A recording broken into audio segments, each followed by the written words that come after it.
मिल गया, प्रभु मिल गया तो जीने का आधार मिल गया। जिसने दिल से पुकारा उसे प्यार मिल गया। जिसने दिल से पुकारा उसे प्यार मिल गया। जग ने सताया बहुत तड़पाया, जग ने सताया बहुत तड़पाया, डराया धमकाया रुलाया। टूट किस्ती को ना मांझी ना किनारा था, टूटी किस्ती निराशा, निराशा ही निराशा हताशा। मन में न आशा न कोई अभिलाषा, निराशा ही निराशा हताशा। फूल खिलते ही भंवरे गुनगुनाने लगे, हर तरफ से नजारे जगमगाने लगे।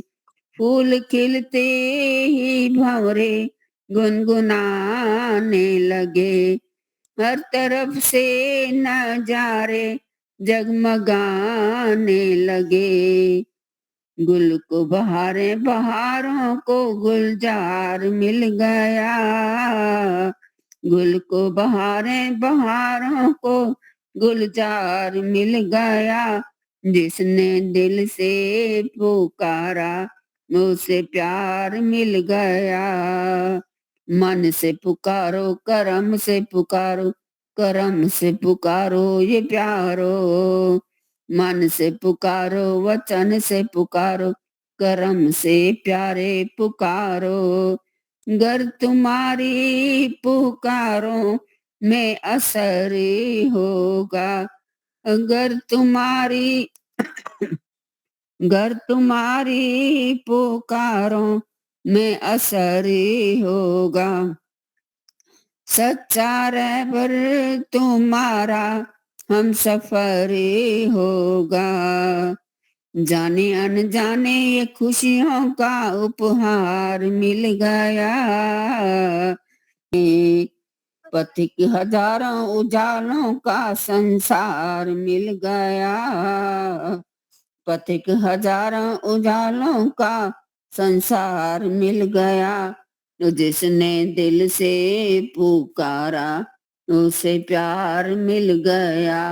जिसने दिल से पुकारा उसे प्यार मिल गया। प्रभु मिल गया तो जीने का आधार मिल गया।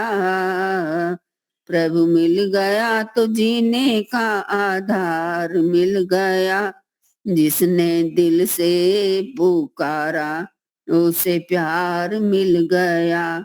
जिसने दिल से पुकारा उसे प्यार मिल गया। धन्यवाद जी समय देने के लिए, और होली की सबको शुभकामनाएं, सबको बधाई, सबके घरों में खुशहाली छाए।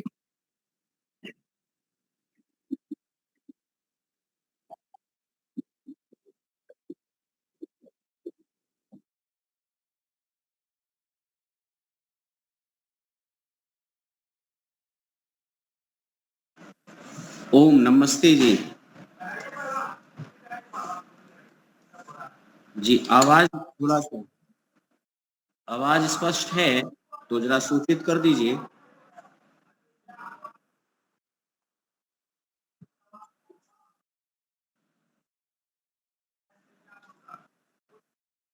इको नहीं है, एक कार्यक्रम चल रहा है, कुछ आपको बाहर की आवाज सुनाई दे रही होगी।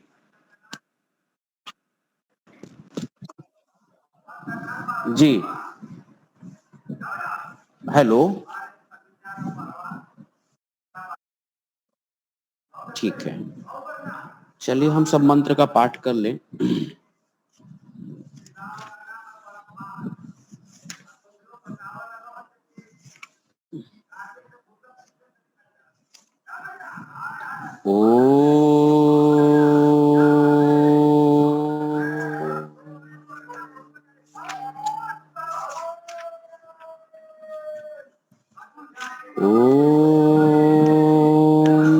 सहनो भवतु सहनो भुनक्तु सह वीर्यं कर्वावहै तेजस्विनावधैतमस्तु मा विद्विषावहै।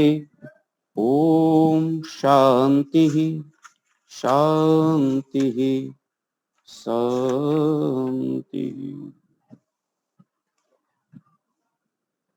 गत कक्षा में हम सब लोग उपनयन संस्कार पर विचार कर रहे थे।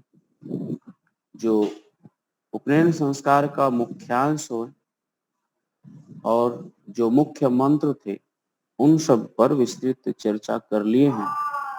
अब आगे इसी उपनयन संस्कार से तत्संबंधित एक संस्कार है वेदारंभ संस्कार। और वेदारंभ संस्कार नाम से ही परिचित है कि वेद का आरंभ करने के लिए होता है। तत्संबंधित क्या होता है कि उपनयन संस्कार के पश्चात ही यह संस्कार होता है। इस संस्कार में कोई विलंब नहीं होता, कोई समय नहीं होता। जैसे उपनयन संस्कार होगा, यदि समय नहीं है उसी दिन होगा, यदि समय नहीं है तो दूसरे दिन यह होता है।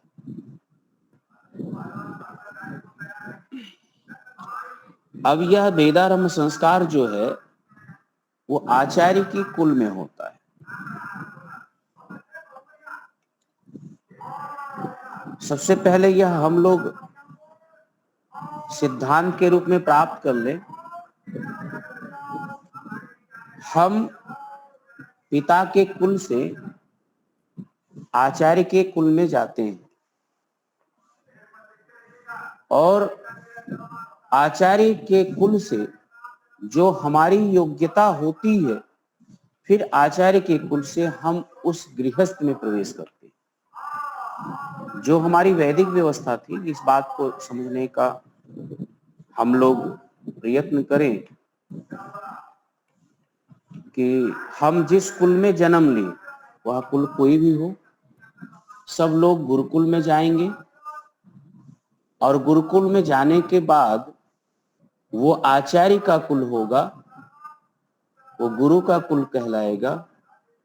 हमारी शिक्षा गुरुकुल से जुड़ेगी, वो गोत्र भी कहलाएगा, वही गोत्र होगा।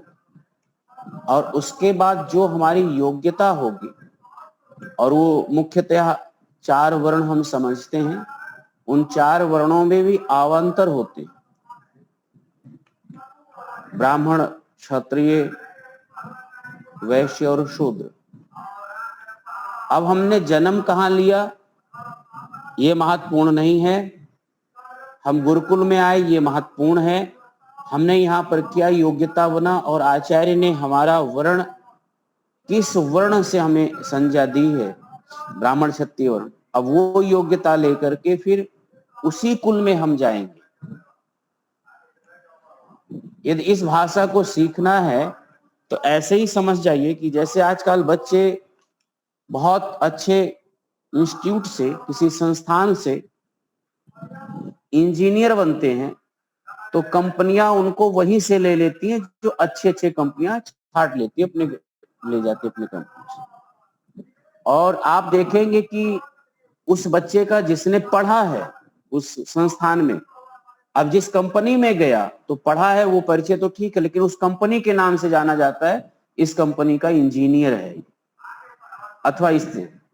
आज भी वह वैदिक व्यवस्था का कोई ना कोई रूप समाज में विद्यमान है, यत्र तत्र आप देख सकते हैं। ये नैसर्गिक है, प्राकृतिक है और सुव्यवस्थापक था, लेकिन ये व्यवस्था आज के भाषा के रूप में बोला जाता है तो लोगों को समझ में नहीं आता, जबकि यह बात बड़ा नेचुरल है, बहुत प्राकृतिक है और समाज के लिए नहीं, सबके लिए हितकारी है। यदि उस बच्चे की योग्यता और प्रतिभा के अनुसार एक अच्छी उसकी पैकेज देकर के और कंपनी लेता तो सब लोग गौरवान्वित होते हैं, वाह क्या बात।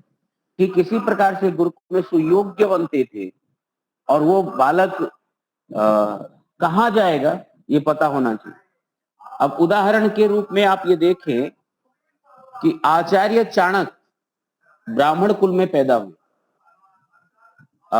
परशुराम के गुरुकुल में शिक्षा लिए, लेकिन कुरुवंशियों ने उनको अपने यहां रखा।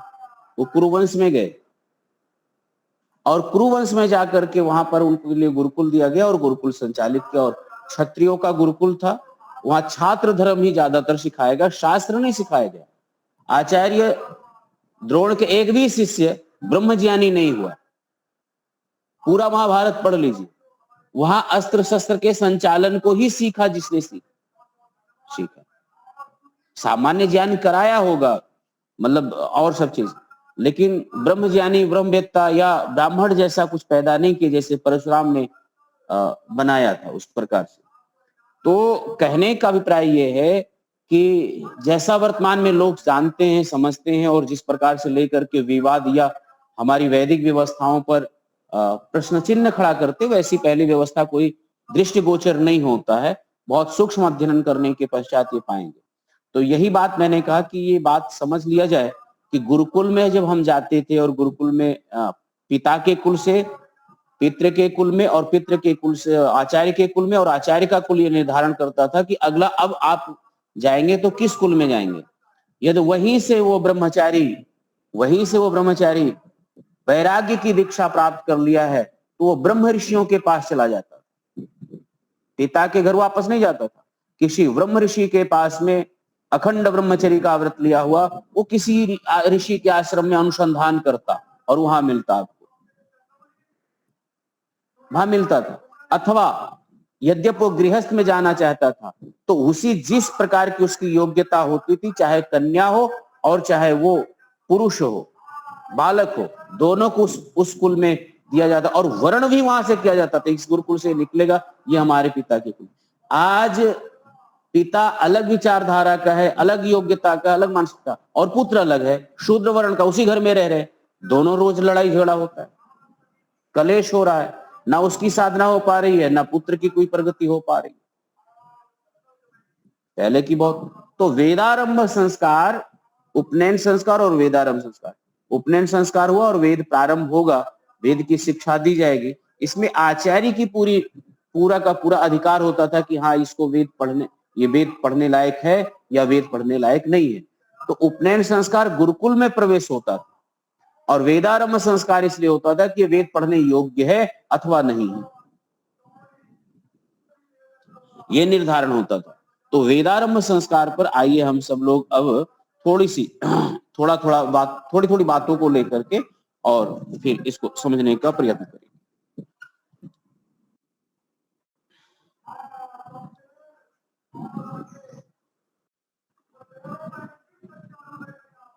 वेदारंभ संस्कार सामान्य प्रकरण, और स्वामी जी संस्कार विधि में लिखते ही प्रत्येक संस्कार में अग्निहोत्र कर्म अनिवार्य है, प्रत्येक संस्कार में।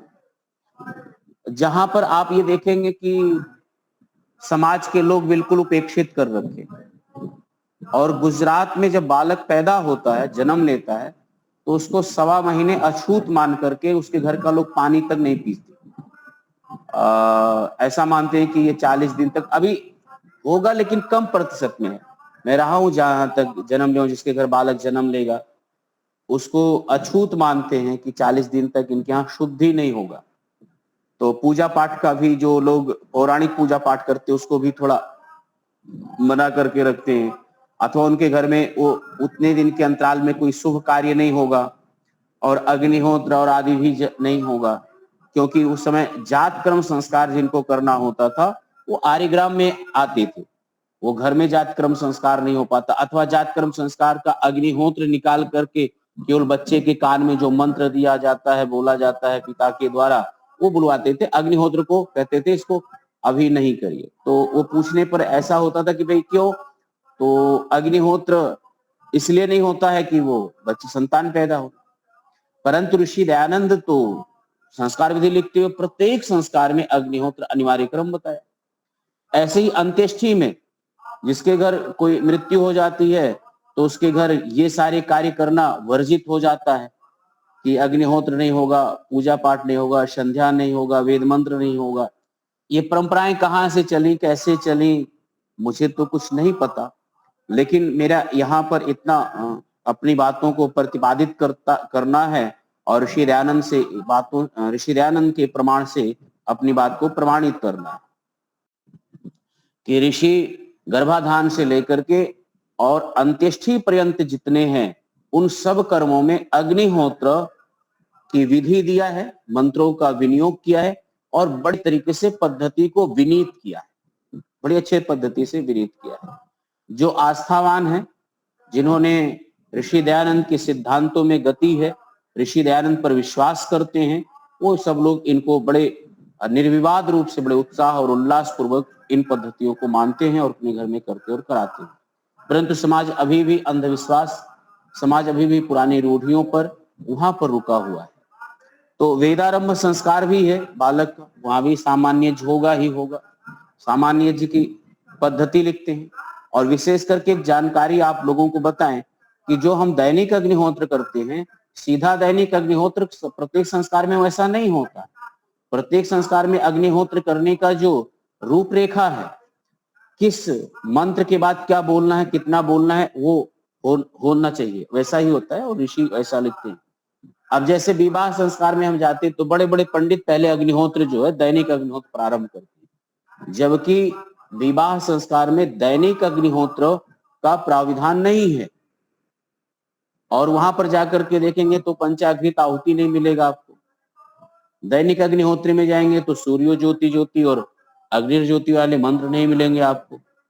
आप वहां जाकर के देखेंगे तो जो हम लोग अष्टाध्याहुति की आहुति और पवमान आहुतियां देते हैं, तो अष्टाध्याहुति की पहले लिखा है और पवमान अग्निहोत्र की आहुतियां बाद में लिखा है, तो बड़े क्रम, उसके क्रम अलग हैं और वो संस्कार को ऐसे से करते हैं। जो लोग इस पद्धति से कराते हैं तब पता लगता है कि हाँ ये संस्कार विधि पढ़े हुए हैं, ये संस्कार विधि से प्रशिक्षित हैं, अथवा लगता है नहीं नहीं नहीं नहीं, ये व्यक्ति क्या है कि बस एक रूटीन में जो चलता है वही हर जगह चला रहे थे। और संस्कार में हमारे यहाँ ऋषि दयानंद को पीछे करके, संस्कार विधि को हटा करके लोग आज भी संस्कार ऐसे ही है, अग्निहोत्र करा दिए और अपने तरीके से सारी पद्धति को संपादित कर देते। प्रायः विद्वान तो रहते, जो पढ़े रहते हो तो कराते हैं, विधि पूर्वक कराते हैं, लेकिन प्रायः लोग आजकल जो भजनोपदेशक हैं, गाते बजाते हैं, उन लोगों को शादी विवाह कराने के लिए बुला लेते, क्योंकि वो हवन के अग्निहोत्र के आगे पीछे एक बढ़िया भजन सुना दिया, सब जनता को बहुत अच्छा लगने लगा। तो आर्य समाज भी उसी के पीछे जा रहा है, जो पौराणिकों के पीछे का नकल करते करते अपने सिद्धांत, अपनी वेद की मान्यता अथवा ऋषि के प्रति जो अगाध श्रद्धा, वो सब छोड़ करके जो समाज को अच्छा लगता है वही अपना लेते हैं। तो उनमें और यदि इसी प्रकार से हम लोग आचरण अपनाते रहे और करते रहे तो उनमें और हमारे में कोई विशेष अंतर नहीं है।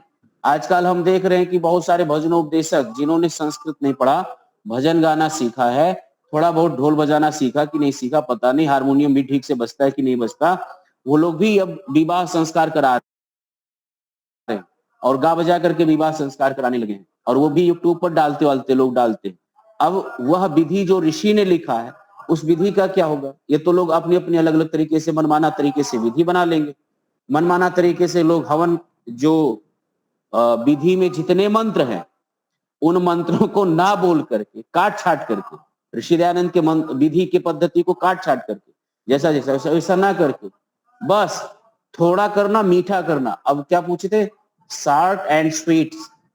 और ये मैं आप सबको बताऊं, आश्चर्य होगा, नॉर्मली बात है, थोड़ा सा व्याख्यान से हट करके, ये बात जो अधिकारी लोग हैं वो लोग आकर के पुरोहित के कान में बोलकर जाते हैं कि पंडित जी वो वाली विधि छोड़ दीजिए, उतना सारा आप जो है थोड़ा करिए, बढ़िया करिए, और इनका भजन भी होना और समय कम है।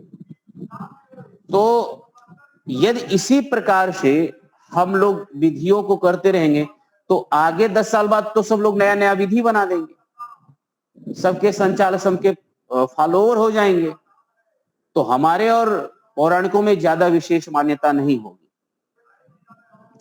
तो वेदारंभ संस्कार जो है, वेद पढ़ने का अभिप्राय यह है कि पहले ऋषियों की बनाई हुई पद्धति पर हम लोगों को अगाध विश्वास और श्रद्धा हो। जो लोग वेदारंभ संस्कार करने के पश्चात वेद आदि को पढ़ते हैं, जो वेदांगों को पढ़ते हैं, वही समझ सकते हैं कि कर्मकांड के माध्यम से, कर्मकांड क्या है और कर्मकांड का जो भाग है, विधि भाग है, और ऋषियों के द्वारा जो बनाई गई पद्धति है उसका संपादन कैसे करना है वही लोग जानते हैं, सब लोग नहीं जानते। हमारा बड़ा विनम्र प्रार्थना है कि जब हम संस्कार कराएं तो जो ऋषियों की पद्धति है अपने घरों में वही लागू हो। और यद्यप कोई इसको हट करके कराता है तो एक बार टोकना चाहिए। गीत गाना बजाना एक अलग कार्यक्रम है, मनोरंजन का एक अलग कार्यक्रम है, उसको आप लोगों को अलग से आयोजन करना चाहिए। रही बात जहां तक संस्कार की और विधि की और पद्धति की, बड़ी श्रद्धा और भक्ति के साथ ऋषि पर विश्वास करके वो संपादन करना चाहिए और ऐसे ही आचार्य को बुला करके और हमें उनके द्वारा अपने कर्मकांडों को संपादित करना चाहिए। नहीं तो फिर कर्मकांड कहीं और ही रह जाएगा। मनोरंजन, संस्कार भी एक मनोरंजन बन जाएगा। जैसे विवाह बन गया लोगों के लिए, वैसे सब संस्कार बनते चले जाएंगे। तो आइए सामान्य पद्धति, तो सामान्य पद्धति का ऋषि ने जो लिखा है, विनियोग लिखा है, चाहे वो संस्कार विधि आप पढ़े अथवा किसी विश्लेषण, जिन्होंने संस्कार विधि का विश्लेषण किया है, ऐसी कोई पुस्तक विद्वानों का लेकर के देखेंगे तो लगभग में ऋषि दयानंद को सभी लोगों ने अपनी पुस्तकों में वही अनुसरण, वही क्रम, वही पद्धति रखे। एक मदन मोहन विद्यासागर जी हैं, संस्कार समुच्चय नामक पुस्तक लिखा है उन्होंने। संस्कार समुच्चय पुस्तक बहुत अच्छी पुस्तक है और इसलिए अच्छी है कि वो समाज के लिए और जैसे करना, और ऋषि दयानंद के जितना सिद्धांत होना चाहिए उतना उन्होंने रखा है, पालन किया है और क्रम पद्धति से रखा है। तो जो लोग संस्कार कराने में रुचि रखते हैं वो संस्कार समुच्चय पंडित मदन मोहन विद्यासागर जी का लेना चाहिए और उसके अनुसार कराने में सबको सरलता होगी और संस्कार विधि समझने में भी उनको सरल हो जाएगी जहां पर कहीं होगी। और उससे दूसरी बात, एक तो सिद्धांतों की रक्षा होगी और संस्कार विधि का प्रचार प्रसार ठीक से हो सकेगा।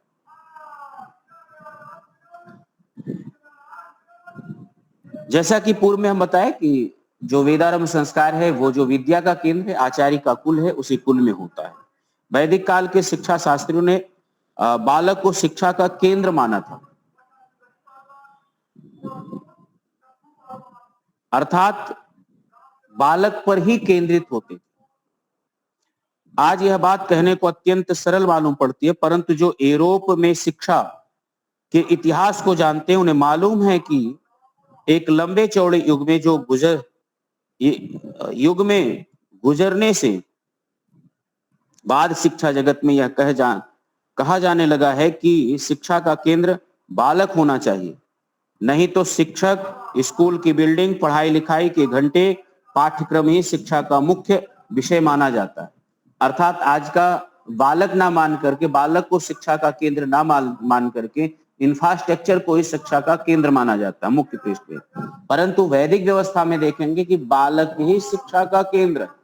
जहां शिक्षा की आयु बढ़ेगी, विद्या की आयु बढ़ेगी, वहां बालक से बढ़ेगा, ना कि इंफ्रास्ट्रक्चर। मुख्य घटक इंफ्रास्ट्रक्चर नहीं है, मुख्य घटक आपने कितने हाई फाई लेवल का विद्यालय बनाए ये नहीं है।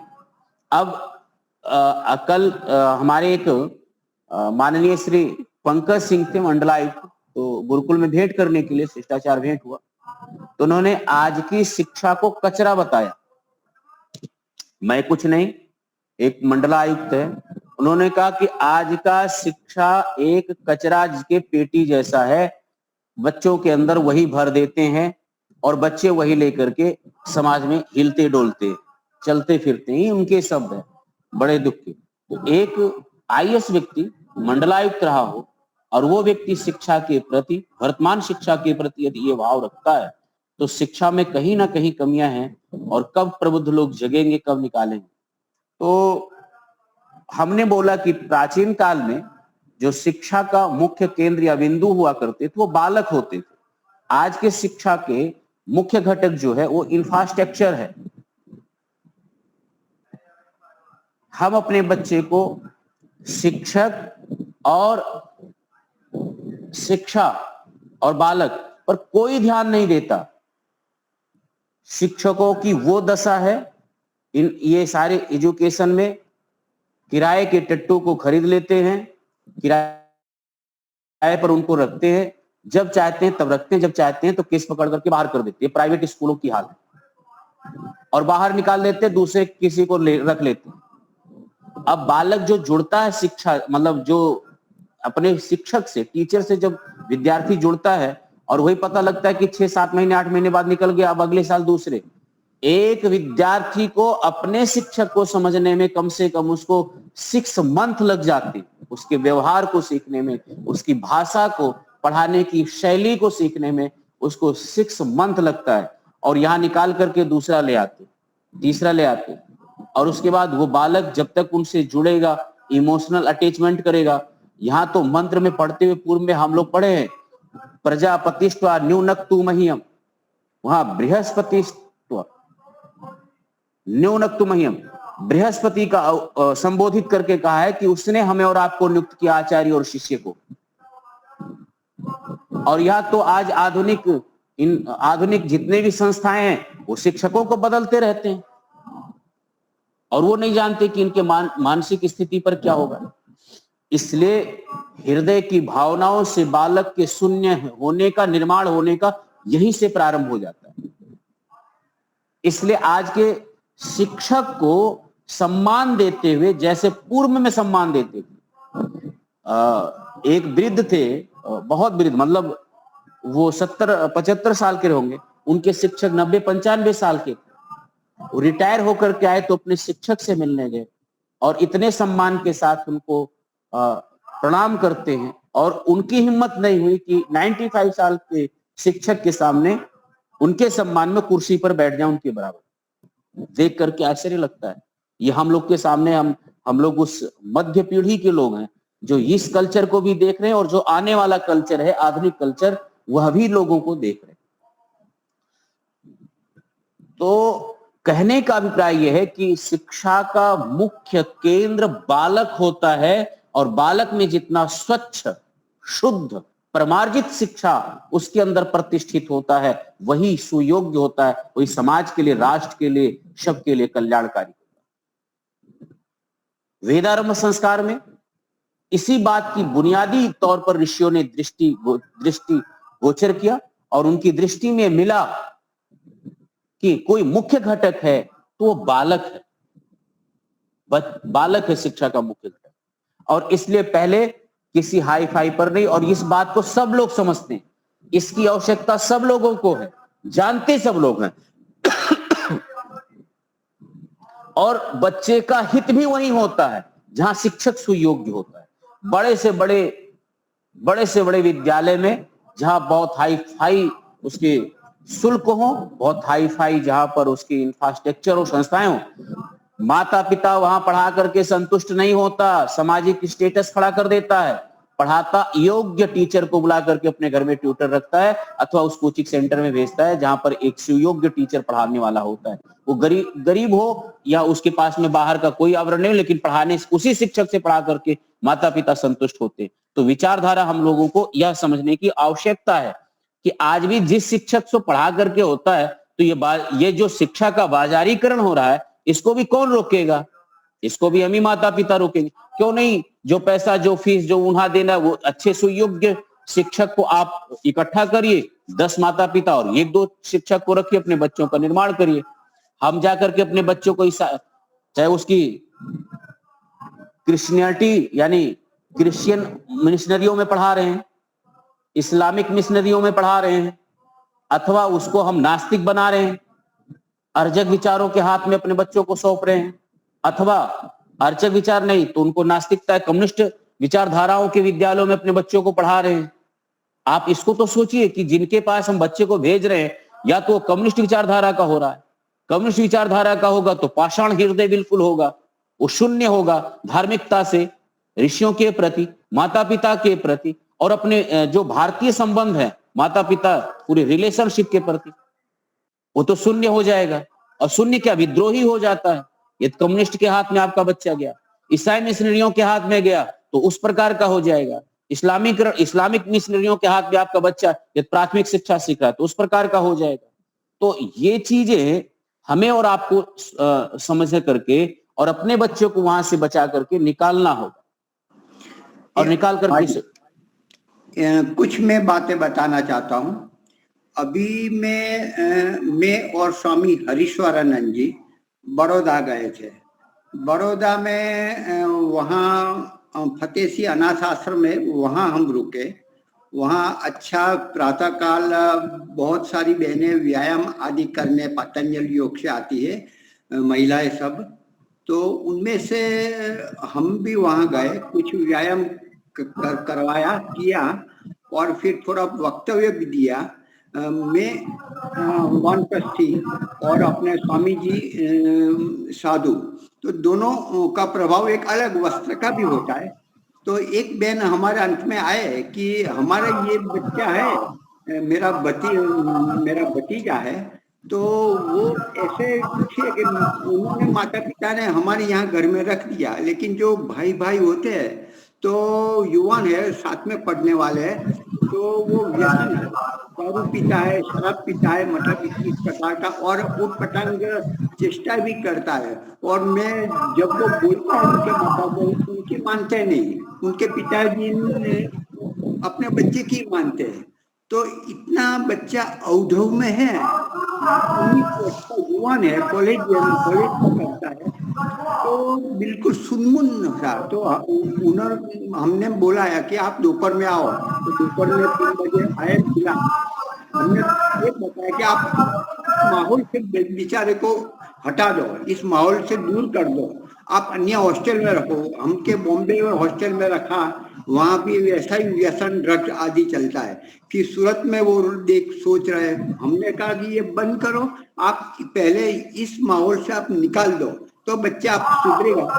90% रहने वाला 50% भी नहीं ला रहा रिजल्ट, वो भी खुद, और उनकी सच मान नहीं रहा। ये तो हमने कहा कि कुछ दिन के लिए हमें छोड़ दो, असल में हम राग रखेंगे, इस वातावरण से बाहर लाएंगे। तो आज हम उनको लेकर यहाँ आए हैं, उन्हें स्वामी जी का पास रखा, और मैं दूसरे रूम में यहाँ बैठा हूँ और ये काम कर रहा हूँ।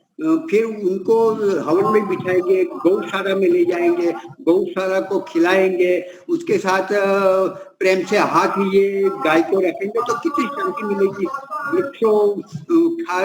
वो अपनी कोतरों में ले जाऊंगा, वहाँ ओम का जप ये सब करवाऊंगा, तो खाने के लिए, वातावरण बनने के लिए थोड़ा अलग लाए। तो माता पिता छोड़ देते, पैसा देकर छोड़ देते कि जा बेटा, तेरी ही गलती होगी, तू कुछ नहीं करता। तो जब बड़ा बच्चा जब होता है, तब अंदर अंदर जब बहुत विग्रह होता है, द्वेष होता है, और छोटा बच्चा तो नहीं समझता, लेकिन जब बड़े होते हैं 16 वर्ष के बाद, तब ये खतरनाक स्थिति होती है। यदि उनको नहीं संभाला जाए, व्यसन में जाएगा, मौसवार करेगा, या तो कुछ गलत करेगा, या तो वो पागल ऐसे ही हो जाएगा। तो बच्चे को जन्म हम लाए हैं 2-4 दिन के लिए, देखते हैं क्या, इतना भी वो नहीं है, लेकिन वातावरण से पहले हटा दो। तो आज ये घर घर ये स्थिति, माता पिता बस हॉस्टल में छोड़ देते, पैसे की व्यवस्था कर देते, और तो माता पिता की, टीचर की तो है ही, लेकिन माता पिता भी हम जवाबदार है, बहुत जवाबदार है। ऐसे बच्चे को निकाल, ऐसे बच्चे को यदि अच्छा साहित्य मिले, अच्छा ऐसी भूमि मिले, अच्छा गुरु मिल जाए, अच्छा मार्गदर्शन मिले, तो बहुत अच्छा हो सकता है। वरना तो ये बिल्कुल अंधकार की गर्ता में वो जा रहा है। ये स्थिति वास्तविक है। ठीक है जी, प्रारंभ करें। देखिए, जिन बातों पर हम सब लोग अभी विचार कर रहे थे, उसका एक ज्वलंत उदाहरण श्रद्धेय मुनि जी ने हम लोगों को दिया। अब श्रद्धेय मुनि जी ने जो दिया, उनके साथ देखिए वो बालक है भी, और बालक बड़ा हो गया होगा जैसा कि कह रहे हैं। अब वो रिजल्ट सामने आ गया। आज जब रिजल्ट सामने आया तो सबको दुख लगने लगा कि ये तो ठीक नहीं, लेकिन वो रिजल्ट अचानक आया है क्या? वो रिजल्ट अचानक नहीं आया। रिजल्ट अचानक, ऐसा कोई परिवर्तन बच्चे में जो होता है वो अचानक नहीं होता। बनता है तो भी अचानक नहीं होता, और बिगड़ता है तो अचानक नहीं होता। आपको लगता है आईएएस का जिस दिन उसके पास में ज्वाइनिंग लेटर आता है तो आईएएस उस दिन बनता है? वो नहीं, आईएएस तो वो एक दिन में आईएएस नहीं बना, उसके हाथ में एक दिन में उसका नाम नहीं आया है, पेपर में एक दिन में उसका नाम नहीं छपा है। हमें और आपको लग रहा है कि वो आईएएस, आज बेटा उनका आईएएस बन गया है, लेकिन उसका बेटा उसके पीछे वो जन्म से लेकर के और अभी तक आईएएस बन रहा था, धीरे धीरे बनता है, दिखाई आज दिया। आज देख रहे हो लुटेरा बनना है, चोर डाकू बन रहा है, शराबी गजाड़ी नशेड़ी बन रहा है, तो आपको लगा आज बना है वो, जब आप पकड़ में आया आपके, वो बहुत पहले बन रहा था, हम लोगों ने ध्यान नहीं दिया। इसलिए ऋषियों के शिक्षा केंद्र पर जो पढ़ाई विद्या प्रदान की जाती थी वो बाद में था, पहले वहां पर संस्कारों में परिवर्तन किया जाता।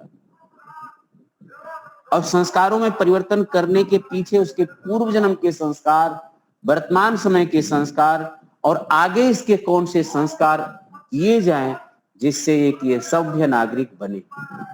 शिक्षा के केंद्र में मूलभूत सबकी यह होता था कि एक सुयोग्य और सभ्य नागरिक देना, ये सारे शिक्षा केंद्रों का मुख्य उद्देश्य होना चाहिए।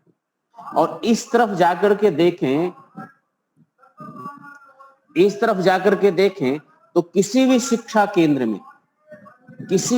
केंद्र में सभ्य नागरिक बनाने के लिए, सुयोग्य नागरिक बनाने के लिए कोई प्रकल्प हो, कोई उनके यहाँ विचारधारा हो, कोई सोच हो, आप बता दीजिए। आपकी परंपरा, आपकी संस्कृति, आपका सम्मान, माता पिता का मान मर्यादा, रिश्तों संबंधों को सुरक्षित रखने के लिए कोई प्रकल्प, कोई योजना उनके मीनू में कुछ हो, नहीं मिलेगा। लेकिन ऋषियों के यहाँ जैसे कदम आप रखेंगे किसी गुरुकुल में, प्रथम सबसे पहले वहां दृष्टिगोचर हो जाएगा कि यहाँ संस्कार का निर्माण कैसे हो, आपके इन परंपराओं की सुरक्षा का वहां पर निर्माण हो जाएगा। शिक्षा, पढ़ना पढ़ाना वो शिकर्ण में आता है, उसके प्रति आचार्य रुचि जगाते हैं, और आचार्य रुचि जगाते हैं और आचरण करके दिखाते हैं। जिन हॉस्टल में चले जाइए जब वहां वार्डन होता है, आप शाम को पी करके सोता मिलेगा। अभी हमारे ऊपर बहुत सारे लोग, सबको नहीं कह रहे हैं, जो अच्छे होंगे, लेकिन प्रायः जो वार्डन होंगे, अब उनके संपर्क में आपका बच्चा रहेगा तो बनेगा क्या भाई? वो तो पैसे के भूखे हैं, सीधी बात हो, पैसे की भूखा है, वो आपसे पैसा चाहता, आपका बच्चा क्या बने उसको इससे क्या लेना देना है। तो ऋषि हमारे गुरुकुलों में बच्चों के आसपास का जो वातावरण पैदा करते, वो वातावरण ऐसा पैदा करते कि इसके अंदर जो दिव्य बीज है, दिव्य बीज संस्कारों के, वो संस्कार के बीज एक अच्छे रूप में उभर करके आ जाए और एक अच्छे पौधे के रूप में वो दिखाई दे। और इसीलिए अच्छे पौधे के बीज के रूप में वो उभर करके आए, लोगों के बीच रहे। ऐसा ही हमारे पास में इंफ्रास्ट्रक्चर होना चाहिए, ऐसा ही हमारे पास शिक्षा केंद्र होने चाहिए, ऐसे ही वहां के लोग होने चाहिए, ऐसी विचारधारा से जुड़ना चाहिए, और ऐसे निर्व्यसनी, त्यागी, तपस्वी शिक्षक के जीवन में सदाचार होना चाहिए। आज क्षमा करिएगा जो लोग जानते हैं, जहां पर सह शिक्षा है, पुरुष और महिलाएं दोनों पढ़ा रहे हैं और दोनों युवक और युवती हैं, आप जरा बताइए वो 6-6, 7-7 घंटे रोज एक दूसरे के साथ हैं, हंसी ठिठोली और मजाक करते हैं। बाद में उनके जीवन के जो है, वो जीवन जो है उनका विलासिताओं में तब्दील हो जाता है। विलासिता, परिवार और पति छोड़ देते हैं, बालक और छोड़ देते हैं। ऐसी कहानियों की जब उन बच्चों के सामने ये लीलाएं होती हैं तो बच्चों पर क्या असर जाएगा, क्या शिक्षा देंगे लोग। और ये बड़ी बड़ी जगह है, लीप पोत करके सब लोग खड़े हो जाते हैं। मैं तो कहता हूं कि ये पीतल कितना भी घिसिए वो सोना नहीं हो सकता, ये कितना भी चमक दमक रख लीजिए, सोना सिर्फ सोना होता है, वो किसी भी रूप में कहीं पर भी, और पीतल तो पीतल ही होता है। तो पर्यावरण को सौंदर्य बनाने के लिए और वहां पर जो अच्छे संस्कार हैं उनको बच्चों के अंदर जागृत किया जा सके, जो बुरे संस्कार हैं उनको दबाया जा सके, और उनके अंदर ऐसे संस्कार जगें जिसमें वो वेद पढ़ने में रुचि ले सके, वेद पढ़ने की योग्यता हो सके, वेद पढ़ने की योग्यता दिखाई दे, ऐसे तीक्ष्ण बुद्धि हो, ऐसी स्मृति हो, ऐसा मेधा हो, और ये आचार्य कुशलता से परीक्षण कर लेता है कि ये बालक, हम लोग भी यहाँ पर जो बच्चे आते हैं हमें समझ में आ जाता है कि बालक वेद को अच्छे से पढ़ सकता है, ये अष्टाध्यायी को ठीक से पढ़ सकता है, ये मेहनत करे अच्छा हो सकता है, ये विद्वान बन सकता है, दर्शनों को पढ़ सकता है, इसकी गति है दर्शनों में, ये बच्चा व्यायाम करे तो बहुत बढ़िया बलवान क्षत्रिय धर्म का है, ये दिखाई देता है सूक्ष्मता से निरीक्षण करने की तरफ। और उस तरफ हम लोग को एक प्लेटफॉर्म मिले, यदि उस प्रकार की सब चीजें मिले तो उस बच्चे के एक अच्छा भविष्य उसकी प्रतिभा के अनुसार हो सके। एक बात मैं और कह देता हूं कि शिक्षा और शिक्षित होना यह एक अलग है। पढ़ना और पढ़ करके शिक्षित होना एक अलग बात है। पैसा कोई भी व्यक्ति कमाता है, धन कमाता है तो अपनी प्रतिभा से कमाता है, आपके एजुकेशन से नहीं कमाता। एजुकेशन से थोड़ा बहुत अपना पेट और उधर भरण पोषण कर सकता है, लेकिन ये धन कमाना चाहता है तो अपनी प्रतिभा से कमाता है। क्योंकि पूरे भारतवर्ष में 2% भी नौकरियां नहीं है, 2% भी नौकरियां नहीं है, और वो 2% नौकरियां 60 साल के लोग रहते हैं। 60 साल के बाद कुछ खाली होंगे, और उससे दुगना जितनी जनसंख्या बढ़ रही है और उसी अनुपात में बच्चे बढ़ रहे हैं, नौकरी सरकारी कहाँ रहेगा आगे जाकर के, देखेंगे आप। और प्राइवेट आप देखेंगे तो भी नौकरी कितने मिलेगी। तो पहले के समय में जो लोग कहते हैं गुरुकुल में पढ़ने के बाद बच्चे बेरोजगार हो जाएंगे, तो मैंने उनसे पूछा कि अच्छा ये बताइए कि इतने बड़े संस्थाएं हैं, इतनी महंगी महंगी कोचिंग सेंटरें हैं, सब लोग हैं, आप बच्चों को पढ़ा करके कितने प्रतिशत नौकरी दे रहे हैं और कितने प्रतिशत में बच्चों को बेरोजगार खड़ा कर देते हैं, ये जरा बता दीजिए कि कोई डाटा है आपके पास, निकाल करके दिखा दीजिए मुझे। और वो बच्चे जो आपके कहीं सिलेक्ट नहीं हो पाए, कहीं नौकरी नहीं मिल पाया, उनको कोई जॉब नहीं मिल पाया, वो बच्चे कहां से कमा रहे हैं आपको पता है?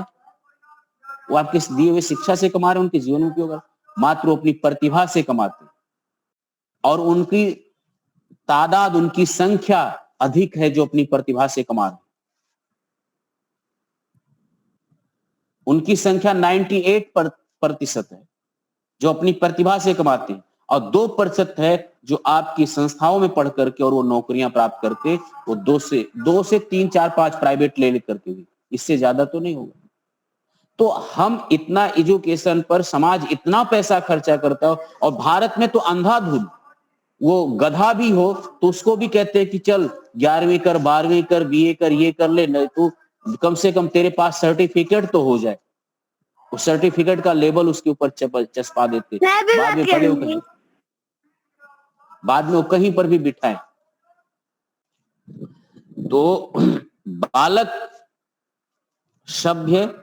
बालक नागरिक, सभ्य नागरिक हो, संस्कारित हो और उपयोगी हो और प्रतिभावान हो, और उसके अंदर कोई एक विद्या, 2 विद्या उसके अंदर आ जावे, इससे सबका कल्याण, बालक का भी, समाज का भी, राष्ट्र का भी, और सबका उन्नति होगा। इसी मूल पर है कि जब वेदारंभ संस्कार में ये सब बातें आचार्य बड़ी सूक्ष्मता से निरीक्षण करते थे, बालक का निरीक्षण करके ये संस्कार करके उसको संस्कार में, तो संस्कारों से मानव के व्यक्तित्व का निर्माण कैसे हो जाता है, इसका प्रत्यक्ष उदाहरण भारत के अंग्रेजों के समय से चल रही शिक्षा प्रणाली है।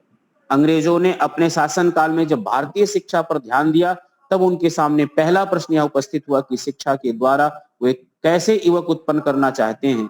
इस प्रश्न का समाधान करने के लिए एक कमेटी बनाई गई, जिसकी ये पढ़ करके सुना रहे, जिसकी रिपोर्ट 1835 में लॉर्ड मैकाले, 1800, ये कौन है भाई?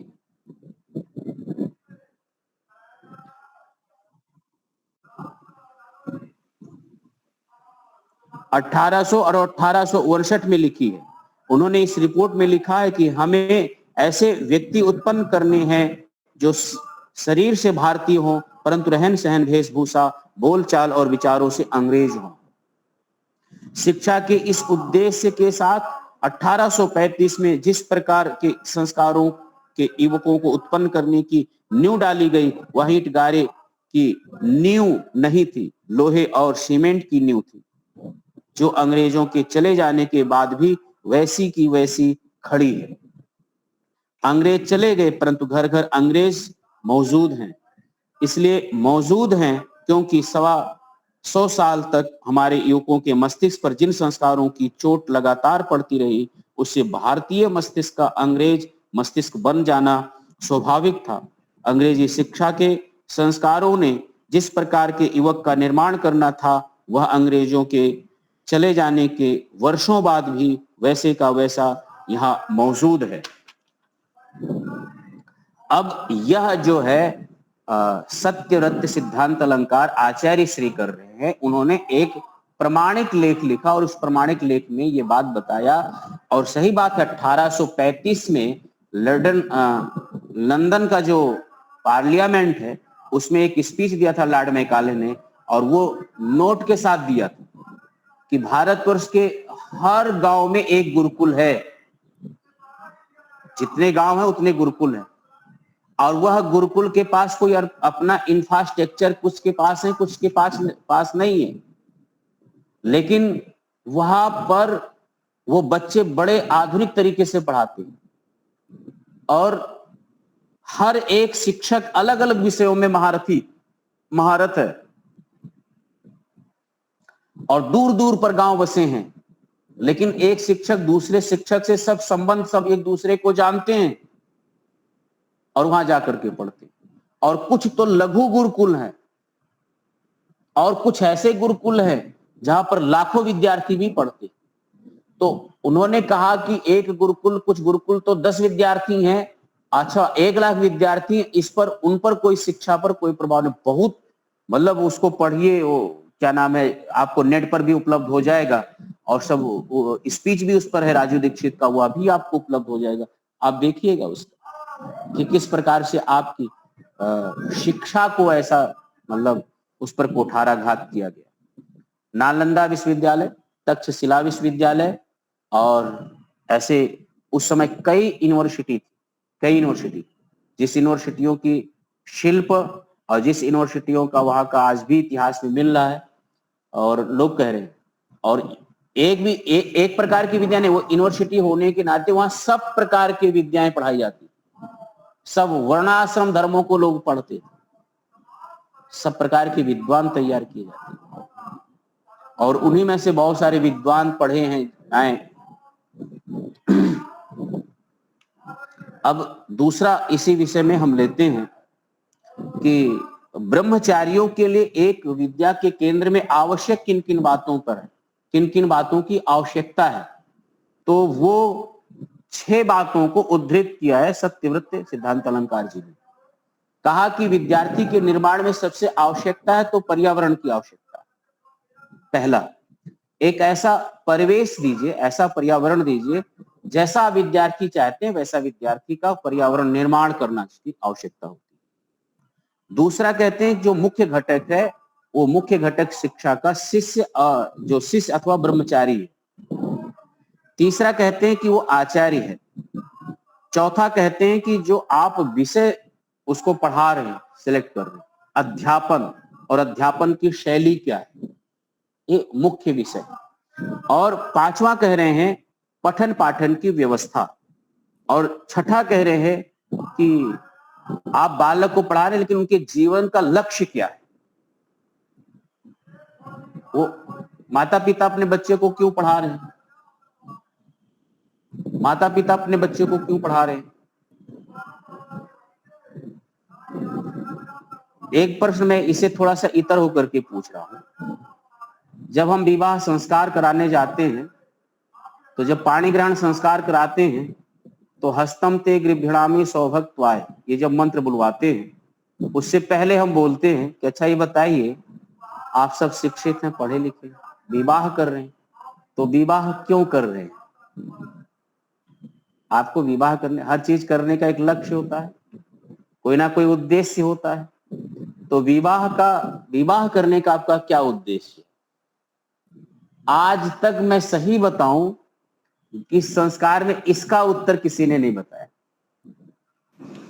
परंपरा से जो होता है इसलिए सब शादी करते हैं, बस ऐसा ही है सब। तो वो विवाह नहीं होता, वो निर्वाहन है। आप निर्वाह कर रहे हैं अपनी परंपराओं का, उसे विवाह नहीं कह सकते। यदि परंपरा से कोई कार्य हो रहा है और उसको आप करने जा रहे हैं तो वो विवाह कैसे हो, तो निर्वाह है, वाहन कर रहे हैं, चलाना है, इसको परंपरा को जीवित रखना है। अब उसमें दुखी होंगे सुखी होंगे, गृहस्थी कैसी होगी, वो तो बहुत बड़ा प्रश्न खड़ा हो जाएगा। और वही है भी, उसी प्रश्न का समाधान जीवन भर उस गृहस्थ में ढूंढता रहता, नहीं मिलता, जीवन में ढूंढता है। तो ऐसे ही मैं पूछता हूं कि माता पिता या वो बालक कहीं शिक्षा में पढ़ रहे तो उसका उद्देश्य क्या है। यद्यपि उसका उद्देश्य में मोटिव आप देखेंगे, ये बातचीत करने का मूलभूत जो सार निकलेगा वो पैसा कितना कमाएगा और क्या बनेगा, इससे ज्यादा तो है नहीं। तो बालक, जब आपका शुरू से यही उद्देश्य था कि बच्चा पैसा कितना कमाएगा और कहां लगेगा, तो कहीं ना कहीं लगा, अमेरिका गया, विदेश गया, आपके हाथ क्या लगा, क्या मिला आपको? आज विवाह कर लेगा, बहू आएगी, वो सीधे पूरे परिवार को कट और उड़ एक फट से उड़ ले, बस हो गया। पूरा शिक्षा, पूरी विद्या, पूरी पढ़ाई लिखाई, आपका पूरा जीवन आदर्श। और यह चीज देख करके अब आज के माता पिता संतान ही नहीं पैदा करना चाहते, अपने जीवन अपने मौज मस्ती में कहते इनका क्यों दखलंदाजी कराएं। अब सोचिए, किस एक गलती के कारण, एक भूल के कारण अब कितने समस्याएं जन्म ले रही हैं आगे, धीरे धीरे चलकर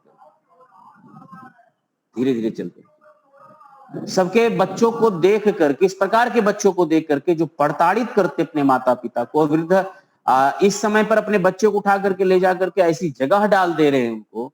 यह सब देख करके आज के युवा कह रहे शादी विवाह तो करो, पार्टनर तो रखो अपना एक बढ़िया, मौज मस्ती करो, लेकिन बच्चे मत पैदा करो। अब ये कल्चर पैदा हो रहा है। तो एक समस्या का समाधान यद्यप सही से नहीं होता, तो दूसरी समस्या का समाधान हो, दूसरी समस्या पैदा होगी और तीसरी समस्या पैदा होगी, और इस प्रकार से समस्याएं देखने को मिलती है। अब जरा विचार कर लीजिए कि गृहस्थ को व्यवस्थित करके और इतने सुंदर दिया ऋषियों ने, वो कितने महान होंगे, कितने महान होंगे कि बच्चों के कर्तव्य, माता पिता के कर्तव्य और वेदों में अनुव्रतः पितु पुत्र वाला मंत्र दिया, उसका सार्थक जीवन जीने की कला दिया, कितने सुव्यवस्थित समाज का निर्माण करके दिया था, ये विचार कर लीजिए। और हम पढ़ लिख करके आज कितने समाज को, जो सुव्यवस्थित समाज का निर्माण किया था, पारिवारिक रूपी संस्था का निर्माण किया था, आज उसको तहस नहस करने में ये शिक्षाएं लगी हुई, ये कल्चर लगा हुआ है। ये चिंतनीय है, विचारणीय है। हम सबको मिलकर के विचार करने होंगे कि एक परिवार का निर्माण, एक समाज का निर्माण सदियों में होता है और बिगड़ रहा है तो सदियों में बिगड़ करके एक दिन इसका रिजल्ट पूरा देश देगा। और बता दूं, भारत के कल्चर से प्रभावित होकर के विदेशी भारतीय संस्कृति को अपना रहे हैं, भारतीय भक्ति को अपना रहे हैं, भारतीय सभ्यता को अपना रहे हैं, भारतीय परिवार रूपी जो संस्था थी उस परिवार रूपी संस्था को अपना रहे हैं। इस कुंभ में बहुत सारा दर्शन हुआ और बहुत सारी बच्चियां जो है वो विवाह करके भारत में अपने को सुखी समझ रही हैं, यहाँ का वाहन करके। बिहारी लड़कियों से पता नहीं कितनी विदेशी लड़कियां विवाह करके सुख हो रही, और हम जो है लोगों के पश्चिमी सभ्यता के प्रभावित होकर के अब अपनी छोड़ते जा रहे हैं धीरे धीरे। तो इसका दुष्परिणाम तो भयंकर होगा। और इन्हीं भयंकर परिणामों के बीच में अब ऋषियों ने कितनी सुंदर निर्माण दिया था, परिवार राष्ट्र सब कुछ निर्माण करके दिया, हमारे हाथों में बस उसका वाहन करना मात्र था। तो समय तो हो रहा है, लेकिन ये 6 बातें शिक्षा के जीवन में 6 बातें बहुत महत्वपूर्ण है। एक तो परिवेश, पर्यावरण, दूसरा ब्रह्मचारी कैसा है और उसके अंदर कैसे संस्कारों की उपज होनी चाहिए, उसके संस्कार बुरे हैं तो उसको कैसे कम किया जाए, अच्छे संस्कारों को कैसे उत्पन्न किया जाए, आचार्य कैसा होना चाहिए, शिक्षक कैसा होना चाहिए, क्या रुपया पैसा का भूखा हो, केवल पैसे का भूखा हो, अथवा त्यागी तपस्वी हो जिसके हाथ में अपने बच्चे का भविष्य आप सौंप रहे हैं, वो कितना सदाचारी होना चाहिए, कितना तपस्वी और कितना आपके बच्चों को निर्माण करने में वो लगा हुआ है। और उसके बाद पठन पाठन की प्रक्रिया क्या है जिसका उसके मन और मस्तिष्क पर प्रभाव पड़ रहा है। चौथी बात और छठी बात यह है कि वो उद्देश्यात्मक शिक्षा है या निरुद्देश्यात्मक शिक्षा है, अथवा केवल धनोपार्जन, केवल उदर भरण पोषण की है, ये सुधार होगा। तो मैं मानता हूं कि वेदारंभ संस्कार की जो सूक्ष्म बातें थी, महत्वपूर्ण, आज हम लोगों ने विचार किया। अपनी बात पर यही समेटते हुए सबका धन्यवाद करता हूं, और मैं इस ऑनलाइन यानी होली के पर्व का आगामी सबको शुभकामनाएं संप्रेषित करता हूं, और बहुत बहुत शुभाशीष आशीष, सबका जीवन मंगलमय हो। इन्हीं शुभकामनाओं के साथ देखिए दीपालिका बहन जी को, लीला बहन जी, श्रद्धे मुनि जी, मुजिब भाई और हमारे गमन भाई भी दिखाई दे रहे हाथ जोड़ करके, और सौरभ भाई, बहुत सारे लोग हैं, सबका नाम लेना चाहिए आज के दिन, सबको बुलाना चाहिए। कमला बहन जी हैं, कल्पना बहन जी, भानु बहन जी हैं, माता जी को प्रणाम, नमस्ते भानु बहन जी, कल्पना बहन जी, हाँ, जितेंद्र जी हैं, और ये कस्तूरी माता जी हैं, ऐसे बहुत संतोष रसलीला माता जी, बहुत नाम तो नहीं और सब लोगों का आ रहा है। सबको बहुत बहुत धन्यवाद और आप सब लोग इसी प्रकार जुड़िए। होली पर्व की बहुत बहुत अनंत शुभकामनाएं। ओम शांति। होली पर्व है। जी जी माता। आचार्य विमलेश जी का कल प्रवचन होगा होली, वैदिक होली के विषय में, तो आप सभी और औरों को भी प्रेरित करें सुनने के लिए। तो कल हम पुनः मिलते हैं। शांति पाठ और जयघोष अपने शंकर जी। तो शांति पाठ।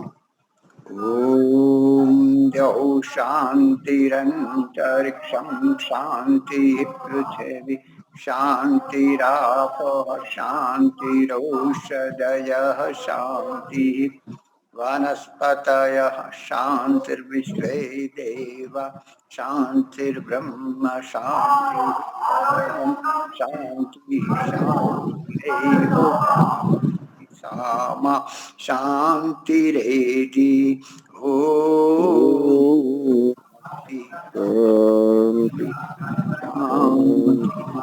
सर्वेभ्यो नमः। सबको सादर नमस्ते जी। कल पुनः मिलते हैं।